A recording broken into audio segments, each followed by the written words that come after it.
Bem-vindo. Em agosto de 2012, a taxa de inflação de Angola baixou para menos de 10%, o mínimo histórico dos últimos 20 anos. Para o efeito, contribuiu a ação coordenada dos Ministérios da Economia, do Comércio, do Banco Nacional de Angola, da Direção Nacional das Alfândegas e da Polícia Económica.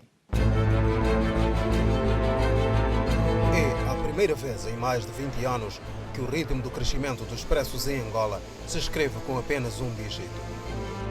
Deste modo, o custo de vida aumentou 9,87% em agosto, face ao mesmo mês do ano passado, segundo dados do Instituto Nacional de Estatística, citados pelo semanário A Expansão.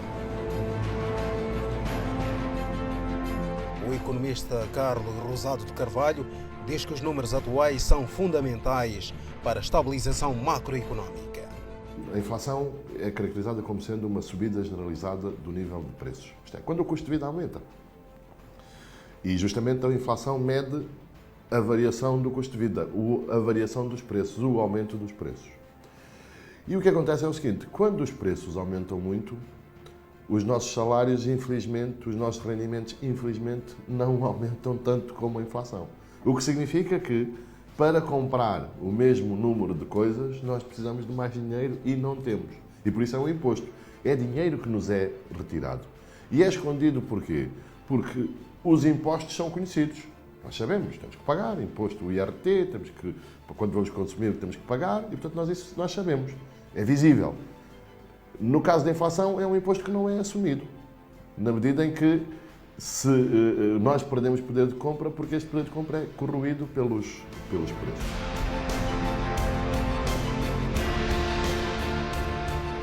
Os níveis de inflação na capital angolana estão em trajetória descendente desde novembro de 2010. Eu tenho registros de inflação que procurei junto do Banco Nacional de Angola desde 1991. E, portanto, desde 1991 que não se verificava uma inflação tão baixa. Mas isto não é exclusivo agora do mês de agosto. Já anteriormente tínhamos níveis de inflação relativamente baixos. Enfim, a inflação está em trajetória descendente desde, se a memória não me atraiçoa, desde novembro de 2010. E, portanto, desde essa altura que a inflação vem descendo e até atingir e escrever-se com menos no dígito em agosto passado. Portanto, desde que há registros, ou pelo menos desde que eu tenho registros de inflação, que nós nunca tínhamos escrito a inflação com apenas um dígito. Isto sucedeu pela primeira vez em agosto de 2012.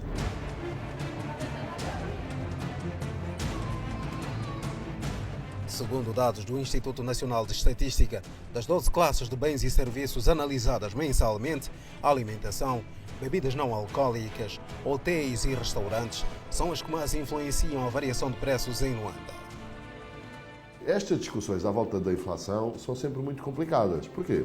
Porque a população tende, digamos assim, a pensar e a dizer: bom, eles dizem que a inflação está a descer, que os preços estão a aumentar menos, mas os preços não estão nada a aumentar menos.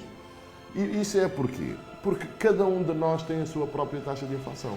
Porque a taxa de inflação depende do cabaz de compras, depende daquilo que as pessoas consomem durante um mês, daquilo que é as suas despesas familiares. E nós sabemos que a despesa, por exemplo, de um pobre não tem nada a ver com a despesa de um rico. Designadamente, o peso dos produtos alimentares é muito superior nas camadas mais pobres, que gastam praticamente todo o seu rendimento com bens alimentares, não é? E vestuário, do que os ricos, que têm muito mais dinheiro e que têm...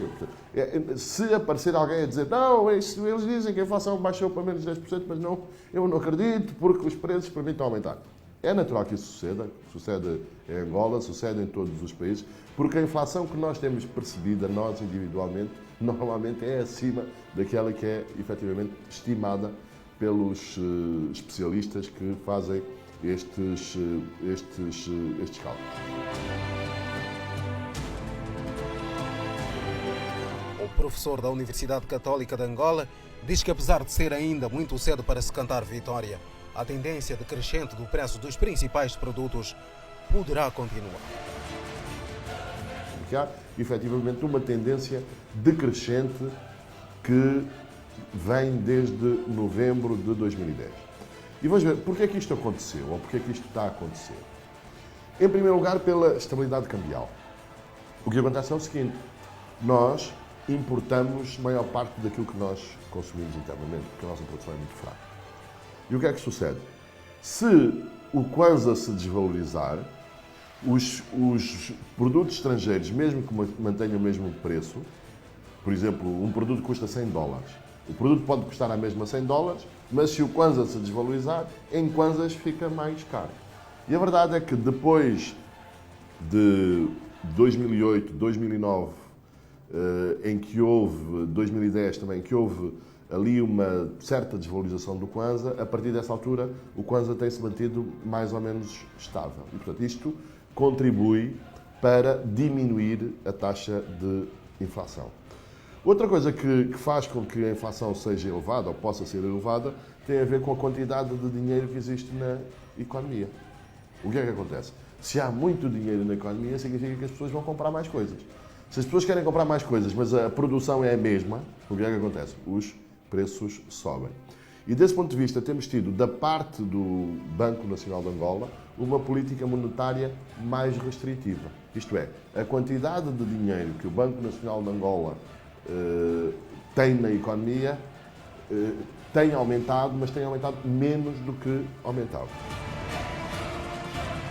Os baixos níveis de inflação que se vêm registrando têm tornado a economia angolana mais atrativa para o investimento, quer nacional, quer estrangeiro, gerando assim mais emprego para a população.